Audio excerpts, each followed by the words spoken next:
Excuse me? Yeah. What's your favorite recession indicator? Oh, so lesbians getting with straight men. Oh. I kissed a boy. It's me.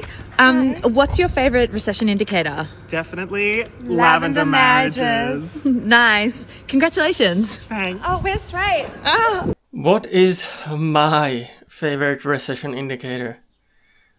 Thank you so much for asking. I almost thought you would never ask. My favorite recession indicator would probably be the frozen job market. Guys, I've been applying to thousands of jobs and almost no answers at all. This economy sucks. Now, obviously, this was a little bit of a video clip for lightening up the mood. This video clip with the Bigfoot. But right now we will hear from a real recruiter, real HR personnel who has been recruiting and doing interviews for almost a decade. It will be decades soon, as he will tell us in the video. So let's just jump right into it. Let's just take a listen, guys. Let's just take a listen. I am still shocked how many people in my comment sections are underestimating how cooked the corporate job market is. I've been in recruiting for coming up to a decade in July, and I've literally never seen candidates struggle as much as they are right now on the job market. And these are not poor candidates. These are not people who are unqualified. These are some of the most qualified people I've ever seen on the job market, and they are struggling. I'm hearing about people who are applying to thousands of jobs and not hearing anything back from any company. I'm hearing about longer and longer rounds of interviews, like 6, 7, 8, or 9 rounds of interviews. And some people go through that and then they get ghosted. I'm hearing about assessments, like personality assessments, take-home work, which a lot of times is unpaid. And I'm hearing about this over and over. And then when it comes to the offer stage, I am seeing people get intentionally lowballed. Like they ask for 85K and the company comes back with 65K. And I know what the company is thinking. They're thinking, if this person doesn't accept, somebody else is desperate enough to accept, and we can get a deal. We can literally get somebody really talented for cheap. Welcome to the 2025 job market. So as you heard the men say, as you heard the recruiter say, the job market right now is not ideal. Let's just say that. The job market is somewhat frozen. It's very hard to find a job right now. The corporations has frozen hirings, has put hirings on hold. So this would be one of the main leading indicators for me, but there are obviously so many to pick from. And in today's video, first, before we go any further, I just wanna go over the structure of today's video. First, we had my favorite recession indicator. That's what we went through. This is the part that we just finished. Second part will be the real reason why this is happening. Why is the economy so weak? Then half point, a little bit after that, we will discuss the short-term near future, what I believe that will most likely happen.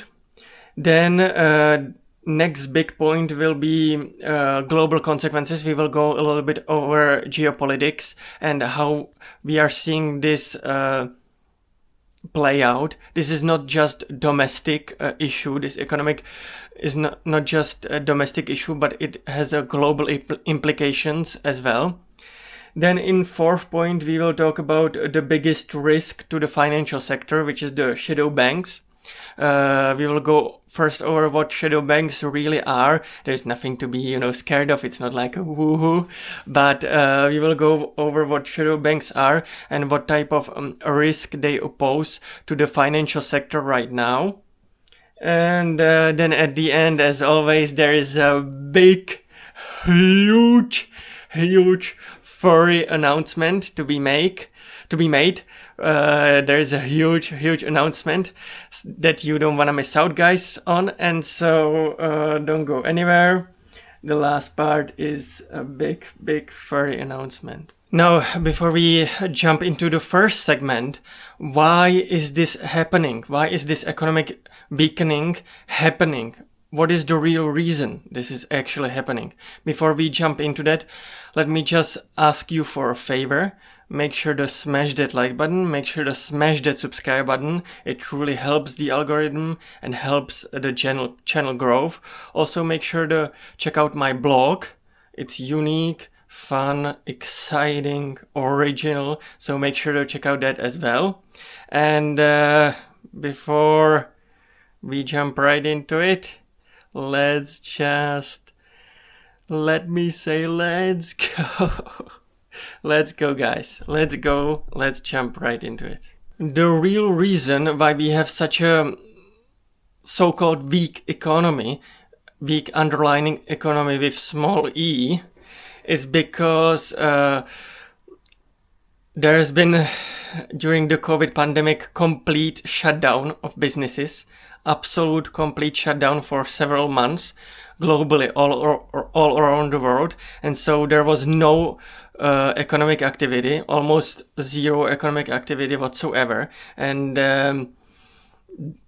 I just want to clearly mention that this is not just Trump administration or Biden administration. They both closed down the economy. This is completely bipartisan. And in order to avoid true recession like we had in 2008, in order to completely avoid recession, both administration pumped out huge amounts of money created from thin air. They have created stimulus from thin air.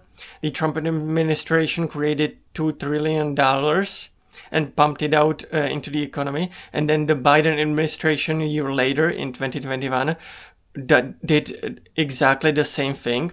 So you can see that it is completely bipartisan. I don't want this to be the Democrats versus the Republicans. It's completely bipartisan. Both are doing the same thing. There's almost no difference. Now you will soon hear in the media blaming this situation on tariffs or this or that.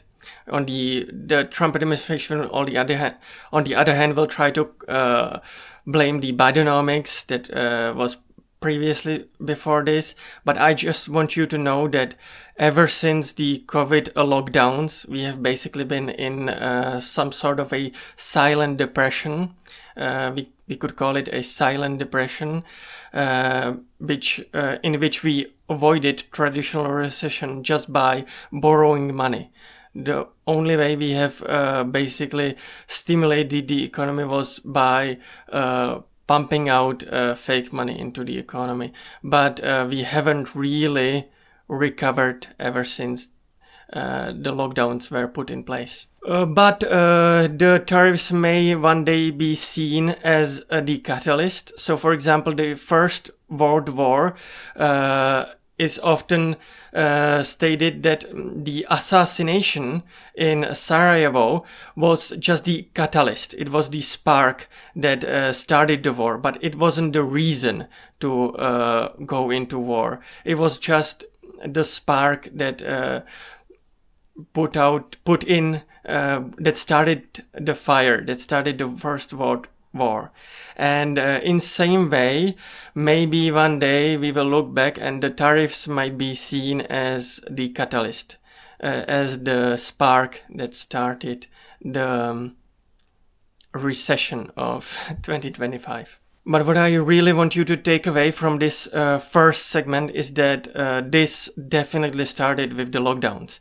This economic weakness definitely started with the lockdowns, and ever since then we have been in sort of a silent depression.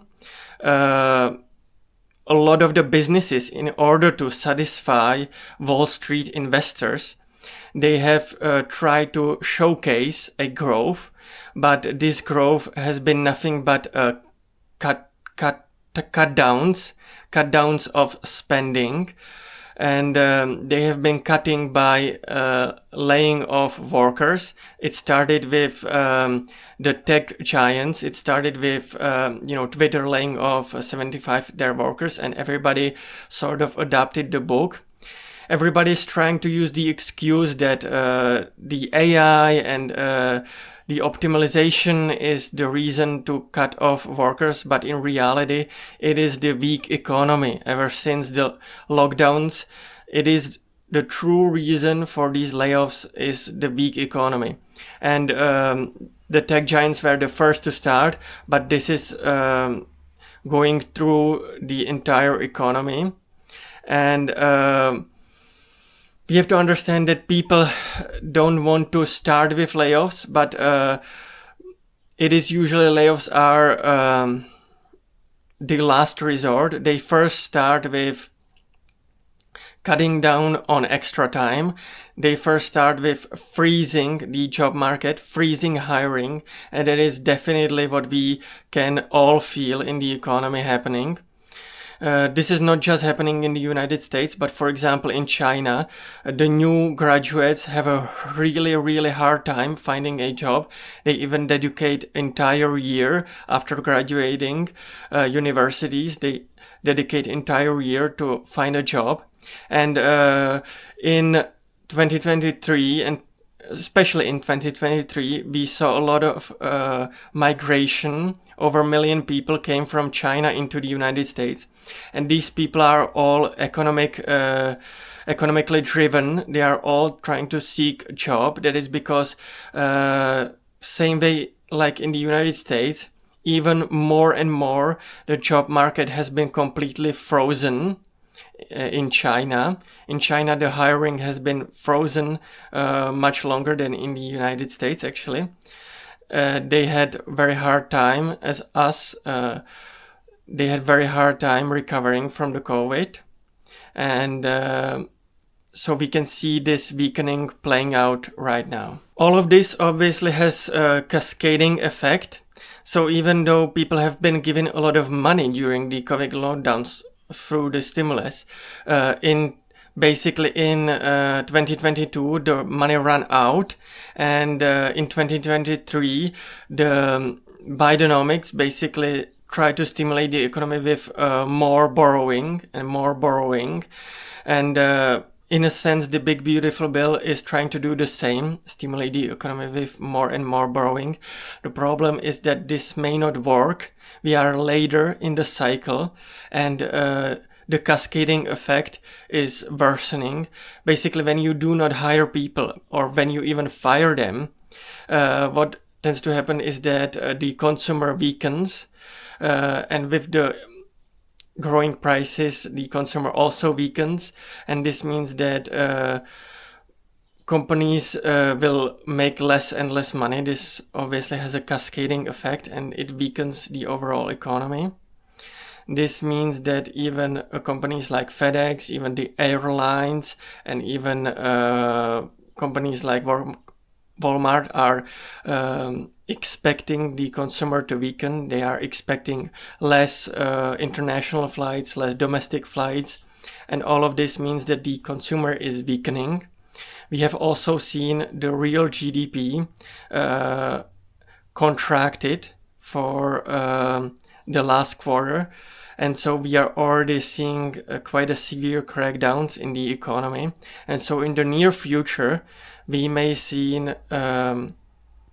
quite clear signs of a real recession playing out in front of our eyes. We will soon see even crackdowns, most likely in the stock market, and so this will have quite a cascading effect in a short-term future. Now I want to make this video go in a completely different direction. I want to talk about geopolitics for a second. Obviously, this weakening is not just domestic to the United States, but it is completely global. All around the globe, this weakening could be felt. And we touched upon this a little bit with the Chinese job market that is frozen. But first, I need you to understand, we all probably already understand this, that when there is a lack of job opportunity in a certain neighborhood, when there is more poverty in a certain neighborhood, this obviously this is a breeding ground for crime and violence.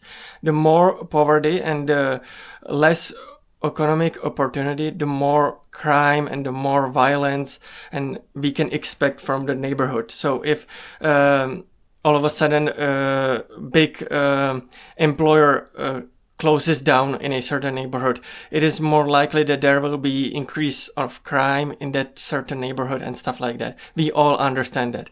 The same thing is happening all around the world. So if there is a less money going around, if there is a less economic opportunity going around, the countries will start to fight over less and less resources. The countries are willing to go into war for less and less resources that are going around. And so ever since the silent depression started, ever since the lockdown started, we may have saw increase in violence and increase in wars all around the world. That is because countries are willing to fight for less and less resources. And so this means that old conflicts between neighbors became hot again. They became quite violent again. We can see that in more than just one region. And so there is more and more violence and more wars all around the globe because there is less money going around and there is less economic opportunity going around. And so this is not just a domestic inside of country thing happening, but our economy is obviously global, and so this is a global phenomenon that we are seeing, and obviously this weak economy is the reason why there is more wars and why our world right now feels less safe and more violent. Now I want to talk about the biggest risk facing the financial sector, and those are obviously shadow banks.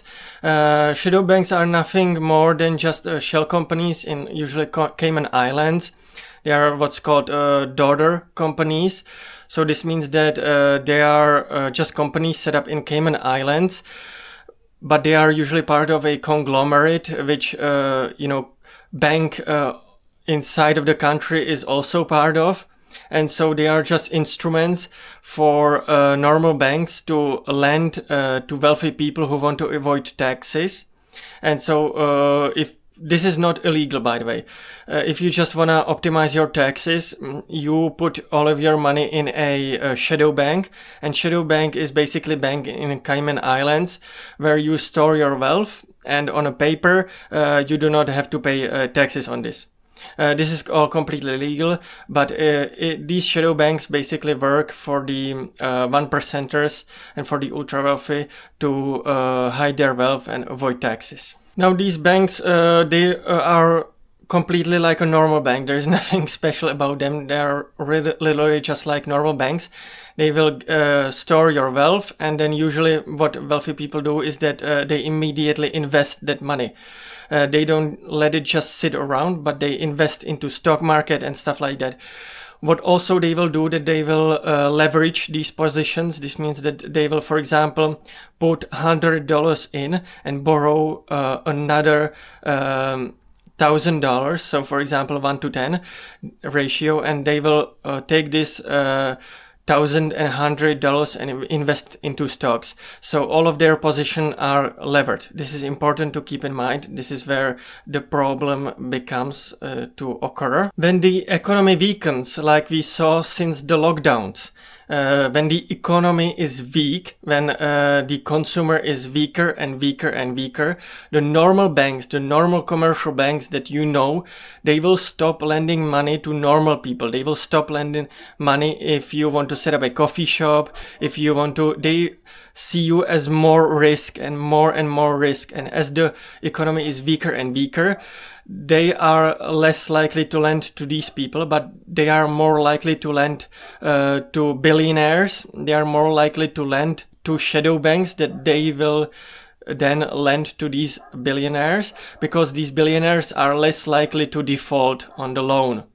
And so more and more money is coming into these shadow banks, into these accounts set up for billionaires to invest into stocks. And so even though the economy was relatively weakening, the stock prices on Wall Street have been going up and up and up, because banks have been lending more and more to the shadow banks, which have been more and more lending to the billionaires, which have been more and more investing into the stock market, which have been more and more inflating the prices of the stocks. And on paper, it may seem like the economy is doing better and better and better, but in reality, it is only because the money is floating more into these shadow bank accounts and less into the real economy.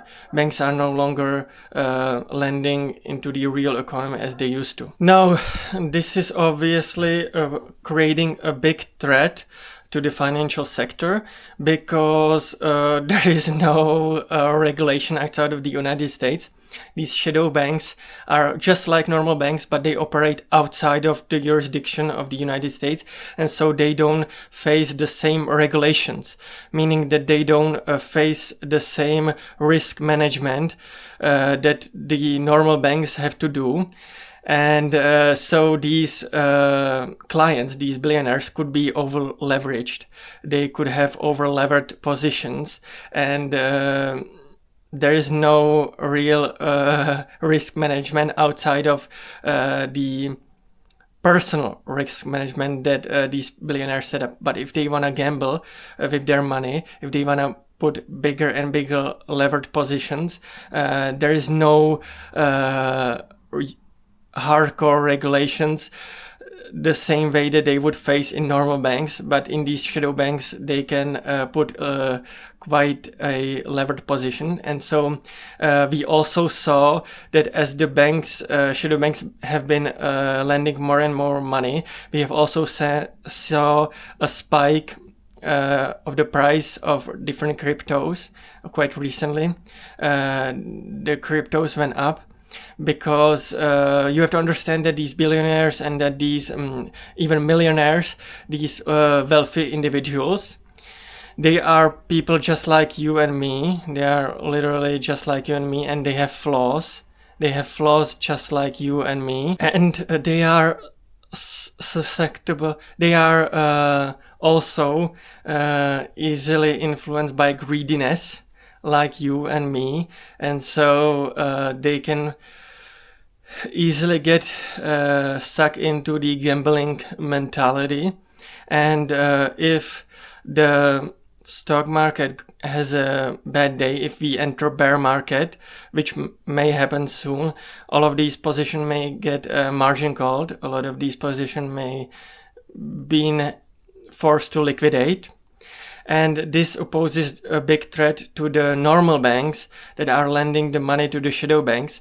And this is obviously not just my opinion, but for example, Jamie Dimon, who is big name on Wall Street, they have shocked the headlines by basically these normal banks. They have an emergency fund. So if the shadow banks are going under, they have an emergency fund, and instead of $250 million having emergency fund, extra emergency fund, Jamie Dimon raised this emergency fund almost up to $1 billion.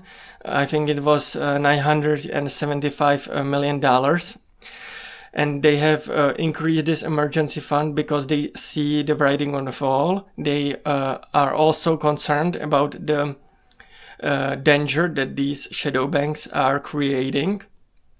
And so obviously this is not just my opinion, but we may see this playing out in front of our eyes already. Now, with all of this being said, I have a huge announcement to make. One of our investigative journalists, Poppy Gloria, has been able to secure an amazing interview with Bigfoot. What a great time. What a fun time. A true Bigfoot, and so watch out for that video on my channel. It's going to be up soon. Amazing investigative journalistic work from Poppy Gloria, so make sure to watch out for that video. Also make sure to check out my blog. It is amazing, unique, original, and everything you are ever hoping for. So make sure to check out that blog. Make sure to smash that like button, make sure to smash that subscribe button, make sure to check out the video here, make sure to check out the video there, and everywhere. And I will see you in the next one, guys. Bye bye!